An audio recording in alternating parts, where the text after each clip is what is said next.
जैसा आपका सवाल है कि दो तरह की दवाइयाँ होती है। एक है सिस्टमिक दवाई जिसे दैहिक विष कहते हैं, एक है कॉन्टैक्ट पॉइजन जिसे स्पर्श विष कहते हैं। राम राम भाई, किसान महकमा यूट्यूब चैनल फेसबुक पेज पर आपका स्वागत है। तो आज की जो वीडियो है, और ना ही इस तरीके की वीडियो कोई भी यूट्यूब के अंदर है पूरी, मतलब किसान जो दो तरीके की दवा यूज करे, एक सिस्टेमिक एक कॉन्टेंट, यानी कॉन्टैक्ट जो भी आप बोलो वो उस तरीके की। तो आज इन दोनों में डिफरेंस पूछना है कि दोनों दवाइयों में अंतर क्या हुआ है, और किसान भाई क्या ये चीज बतानी क्यों जरूरी है। क्योंकि किसान भाई क्या करे, कॉन्टैक्ट बेस वाली जो दवाई होगा उसे लगा के ये सोचा है कि जी ये 70 दिन तक काम करेगी, और सिस्टेमिक दवाई प्रयोग करने के बाद भी कॉन्टैक्ट दवाई अगर प्रयोग करे है तो कहीं ना कहीं किसान की जो लागत है उसमें जो है वृद्धि हो जावे है। तो आज किसान की इसी बात के ऊपर जो है यह वीडियो है। सामने कुशलवीर सिंह जी है और यहाँ पे जो है कुछ किसान भी है, उनसे भी जानकारी लेंगे। पहले कुशलवीर सिंह जी से जानकारी लेंगे। अच्छा, राम राम जी। राम राम जी, नमस्कार सभी श्रोताओं को। मैं Kushalveer, senior cane development manager, Simbhaoli sugars limited, Simbhaoli ji. जैसा आपका सवाल है कि दो तरह की दवाइयाँ होती है। एक है सिस्टमिक दवाई जिसे दैहिक विष कहते हैं, एक है कॉन्टैक्ट पॉइजन जिसे स्पर्श विष कहते हैं। स्पर्श विष का मतलब वो है कि जो दवाई कीड़े के संपर्क में आने से कीड़े को मार देती है, या फफूंदी के संपर्क में आने से फफूंदी को मार देती है, उसे किल कर देती है, उसे हम कॉन्टैक्ट पॉइजन कहते हैं, या कॉन्टैक्ट पेस्टिसाइड कहते हैं, या स्पर्श विष कहते हैं।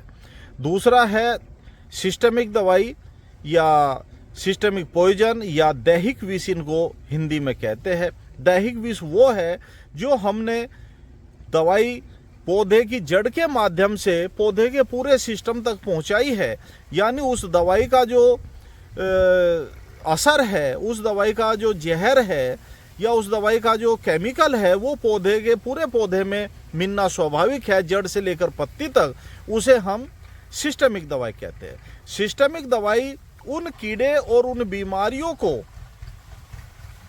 कंट्रोल करने के लिए प्रयोग की जाती है जिनका समय या जिनकी लाइफ साइकिल थोड़ी लंबी होती है, जिन बीमारियों का माइसीलियम पौधे के सिस्टम के अंदर रहता है, उसके लिए, या टॉप बोरर जैसे कीट को कंट्रोल करने के लिए हम सिस्टमिक दवाई का ही प्रयोग करते हैं। क्योंकि टॉप बोरर की जो असली क्षतिकारक अवस्था है, जिसे हम सूंडी कहते हैं, वो सूंडी पौधे गन्ने के अंदर अगोले से होके गुजरती है, तो वो पौधे के अंदर रहती है, यानी हम स्प्रे करते हैं तो स्पर्श विष से उसका मारना संभव नहीं है। तो उसके लिए हम सिस्टमिक दवाइयों का प्रयोग करते हैं। हाँ, ऐसे कीट जो पौधे की पत्ती का रस चूसते हैं, पौधे की पत्ती को काटते कुतरते हैं, या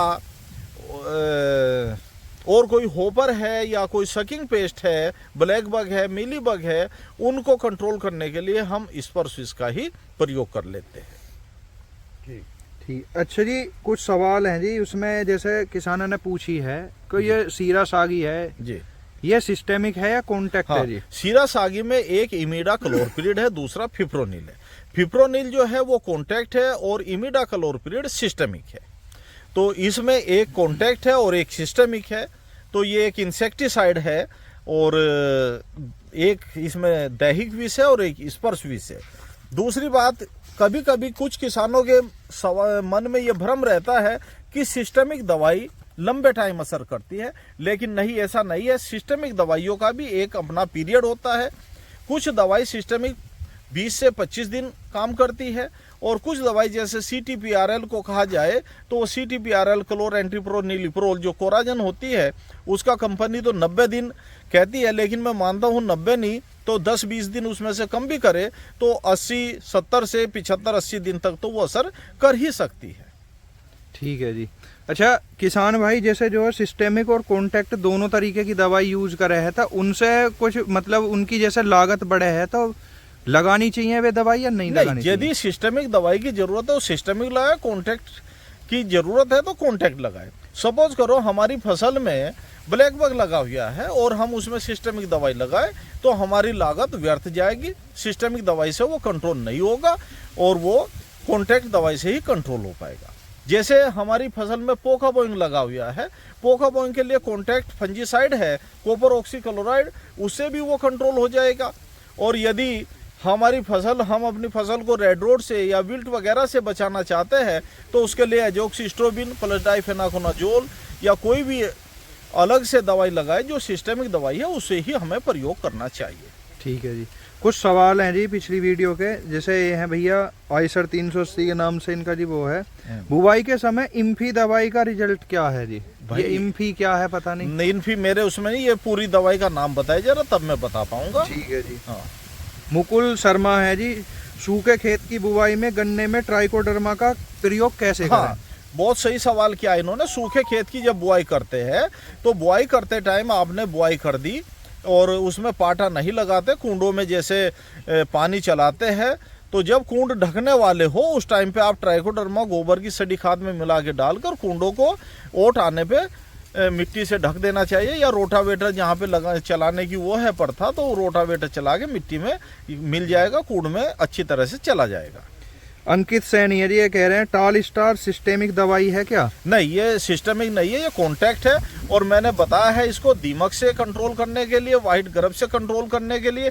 जब हम अपने पेंडे को इससे ट्रीट कर देंगे तो ये पौधे को या पेंडे को जो दीमक टच करना चाहते हैं इसको टच नहीं करेगी। दीमक पेंडे के अंदर नहीं रहती, दीमक पेंडे को हमारे टच करेगी। पेंडा इससे ट्रीट है या पेंडे के ऊपर ये दवाई पड़ी हुई है तब दीमक इसमें कंट्रोल नहीं करेगी, और आसपास यदि दीमक होगी तो वो खत्म हो जाएगी। ठीक है जी। ये टोक्यो नाम से है जी कोई, क्या सीरा सागी बुवाई के समय प्रयोग करनी चाहिए? सीरा सागी वही है जो इमिडा और फिप्रोनिल है। देखो भाई, मैं दूसरी दवाइयों को प्रमोट कर रहा हूँ, लेकिन यदि सीरा सागी डालनी है तो सीरा सागी बुआई के टाइम आप डाल सकते हैं। ठीक है जी। सुनील कुमार है, टाल स्टार के साथ थाइपोनेट मिथाइल का प्रयोग करना चाहिए? देखो, थायोफेनेट मिथाइल जो है वो एक फंजीसाइड है और ये एक इंसेक्टिसाइड है। दोनों दवाइयों का कॉम्बिनेशन आप कर सकते हैं। वैसे मैं थायोफेनेट की जगह पे आपको एजोक्सिस्ट्रोबिन प्लस डाइफेनोकोनाजोल बताया था, यदि उसे करें तो ज़्यादा बेहतर रहेगा। पेड़ी गन्ने में सीरा सागी का उपयोग करना चाहिए क्या? कर सकते हैं, यदि किसी के पास उपलब्ध है तो वो कर सकते हैं। वरुण मलिक हैं जी, ये कह रहे हैं गन्ने बुवाई में कैल्शियम नाइट्रेट लगाना चाहिए क्या? देखो, कैल्शियम नाइट्रेट बुआई के समय डालने की मैं सलाह नहीं देता। कैल्शियम नाइट्रेट चाहे स्प्रे में किया जाए या मई जून के महीने में जब टिल्लिंग पूरी हो जाए तब आप इसका प्रयोग करें, ज़्यादा अच्छा रहता है। ठीक है। प्रीत जाट है जी, ये कह रहे हैं गन्ने में एमओपी के जगह इफ्को की पोटास ले सकते हैं? ले सकते हैं, लेकिन एमओपी में जो 60% वो होती है, अब जो इफ्को वाली है उसमें पता नहीं कितनी है, लेकिन आप ले सकते हैं उसे भी। ठीक है। मोहम्मद इनाम है जी, ये कह रहे हैं क्या ट्राइकोडर्मा को रेत या मिट्टी में मिलाकर भी प्रयोग कर सकते हैं? अच्छा, तो यह है कि गोबर की खाद, केचुए की खाद, मैली की खाद इसमें ही मिला के प्रयोग करना चाहिए। यदि नहीं है तो आप मिट्टी में भी मिला सकते हैं। जाट राम है जी, ये कह रहे हैं भाई ट्राइकोडर्मा डालें या ये वाला खाद डालें जो हमने पिछली वीडियो में बताए है। ट्राइकोडर्मा के साथ कीटनाशक की दवाई लगा सकते हैं क्या? नहीं, लगानी मैं सलाह नहीं देता ट्राइकोडर्मा के साथ में। ट्राइकोडर्मा का ज़्यादा उपयोग तो करें आप खेत की तैयारी के समय जो पलेवा कर रहे हैं, और जो सूखे खेत में बुआई कर रहे हैं वो पहले गन्ने की बुआई करके पानी लगा के जब उसको मिट्टी से ढकेंगे दूसरे पानी पे तब डाल सकते हैं। विनीत कुमार गिल हैं जी, ये कह रहे हैं गन्ना बुवाई में टाल स्टार का प्रयोग कैसे और कितनी मात्रा में करें, और हाँ। पेड़ी गन्ने में रामबाण का प्रयोग भी कर सकते हैं क्या? हाँ, देखो पहले टाल स्टार की बता दे। गन्ना बुआई के समय टाल स्टार 500 मिलीलीटर टाल स्टार को आप 200-250 लीटर पानी में घोल बना के पेंडों के ऊपर स्प्रे कर दे, या उसे आधा लीटर टाल स्टार को 2 लीटर पानी में मिला के रेत में मिला ले उसे, और उसे आप डीएपी में मिला के कुंडों में डाल दे। इस तरह से आप प्रयोग कर सकते हैं। रामबाण में सिंगल सुपर फास्फेट है तो पेडी में आप प्रयोग कर सकते हैं, लेकिन जुताई जिस पेडी में आप जुताई करते हैं उसमें ज़्यादा अच्छा रहेगा। पत्ती फैली हुई में बहुत ज़्यादा कारगर नहीं हो पाएगा। राजेश है जी, ये कह रहे हैं कोई सामान्य की वैरायटी बता दें। सामान्य की वैरायटी कोसा 12232 अच्छी वैरायटी है, को 5011 भी अच्छी वैरायटी है, कोसा 8276 भी अच्छी है, और कोसा 8279 भी अच्छी वैरायटी है। और अभी 2-3 वैरायटी अभी रिलीज हुई है जो को 17018 है। तो इस तरह की वैरायटी आप सामान्य में भी प्रयोग कर सकते हैं। गन्ने में माइकोराइजा कब डालना चाहिए जी? गन्ने में माइकोराइजा को परिभाषित करने के लिए मैं पहले भी बताया है। Myco means fungus, rhizo means root, जड़। ये जड़ की फफूंदी है, इसको आप बुआई के समय प्रयोग करें। लेकिन बुआई के समय यदि आप बीज खाद डाल रहे हैं तो खाद में मिला के नहीं से डालें, बाद में आप इसको डाल सकते हैं। कोई किसान के नाम से है जी, ये बोल रहे हैं यूपी 05125 वैरायटी की जानकारी दें, इसकी मतलब करैक्टरिस्टिक क्या है? देखो, करैक्टरिस्टिक फोन पे या जबानी बताने से किसान भी कंफ्यूज हो सकता है। 5125 बहुत पुरानी अर्ली की वैरायटी है, लेकिन इसकी बढ़वार बहुत ज़्यादा नहीं होती और इसका गन्ना भी बहुत ज़्यादा मोटा नहीं होता। मैंने कहीं यूट्यूबर से या कहीं बीज बेचने वालों से, बीज विक्रेताओं से देखा है, उन्होंने दूसरी वैरायटी के फोटो डाल रखे थे जो यूपी 5125 बता रहे थे। तो इससे आप सावधान रहे और आप गन्ना विकास परिषद से या किसी शोध संस्थान से आपको 5125 का बीज मिलता है या 9709 वैरायटी का बीज मिलता है, तो वहीं से लेके इसकी बुआई करें। ठीक है जी। राम जी, अपना एक परिचय करवाओ जी। नाम मनवीर सिंह जी, गांव अक्खापुर जी जी। अच्छा, जैसे कुशलवीर सिंह जी जानकारी दे रहे हैं तो जानकारी ठीक लगी जी? हाँ, संतुष्ट है हम। ठीक है जी, ठीक है। अच्छा, राम जी। राम मेरा नाम राजेंद्र सिंह है जी, अक्खापुर गांव का रहने वाला, जनपद हापुड़ का ही जी। और ये जो आप जीएम साहब जो आते हैं डेवलपमेंट वाले, जी, ये तो बार बार नई नई जानकारियाँ बीज के बारे में, खाद के बारे में, किस तरह विधि है, क्या है, काफ़ी प्रयास कर रहे हैं और यहाँ लगातार महीने में 10 दिन में चक्कर लगाते रहते हैं। तो मतलब काम इनका ठीक लग रहा है? नहीं, आप सज्जन आदमी है, हम भी सज्जन है। नहीं, ये किसानों के लिए काफ़ी बताते हैं, ये बीज बोना है, ये लगाना है, इस टाइम बोना है, ये दवाई लगानी है, बार बार जानकारी दे रहे हैं लगातार। ठीक है जी। अच्छा, राम जी, अपना परिचय करवाओ जी। हाँ, मेरा नाम सुदेश पाल सिंह, गाँव अक्खापुर जी, सिंभावली फैक्ट्री के सप्लायर। तो जैसे कुशलवीर सिंह जी जानकारी दे में है, आप वीडियो भी काफ़ी वीडियो कर ली हमने यूट्यूब पर, तो कुछ ऐसी चीज़ तो ना लगती क्या कुछ गलत चीज़? नहीं, ऐसा है तो इनके बताने में और हमारे समझ में थोड़ा फर्क है। इन्होंने बता दी दवा ये ले आओ, हम दुकान पे गए, दवा दे दो जी। अब हमें क्या पता वो असली है नकली है। अच्छा, असली नकली का अगर बीज जो ये दवा बता रहे कि वो दवा हमें सही मिल जाए तो हमारा कारगर बैठ जाएगी। ठीक है जी। और नहीं तो पैसा बना रही है पब्लिक। हमें तो ये दिक्कत है। दवा ठीक है, बस इनको जानकारी है, उसके आधार से हम दवा लेना जाएंगे तो दवा तो दुकानदार बेचेगा, वो कहाँ की बेच रहा है। ठीक है जी। तो दिक्कत ये है। ठीक। और बाकी इनका काम ठीक है। अच्छा, राम जी, राम अपना परिचय करवाओ जी। मेरा नाम भुजबीर सिंह, ग्राम अक्खापुर जी। जैसे कुशलवीर सिंह जी जानकारी दे में है, काफ़ी वीडियो कर रखी है हमने, पहले भी वीडियो करके गए हैं हम यहाँ जी। तो कहीं ऐसा तो ना लगा कि कुछ चीज़ गलत बता रहे हैं?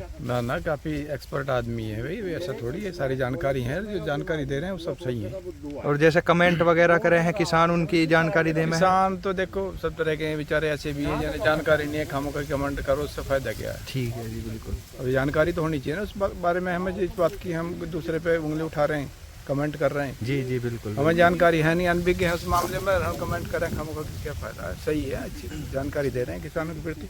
ठीक है जी। अच्छा, राम जी, राम अपना परिचय करवाओ जी। नाम विजेंद्र सिंह, ग्राम अक्खापुर।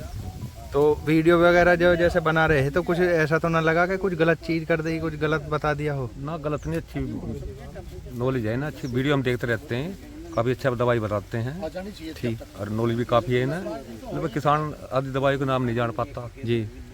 कुल मिला के दवाई मिल अपनी तरफ से मंगाए तो नकली असली का पता रहा तो कुछ उसमें फ़ायदा भी लगाने में। दुकान पर जाएगा आदमी तो कैसी मिल जाए, कैसी लगा दे, वह धक्का पेल चला मामला। ठीक है जी। बाकी काफ़ी है ना, इनकी वीडियो हम देखते रहते हैं। ठीक है जी।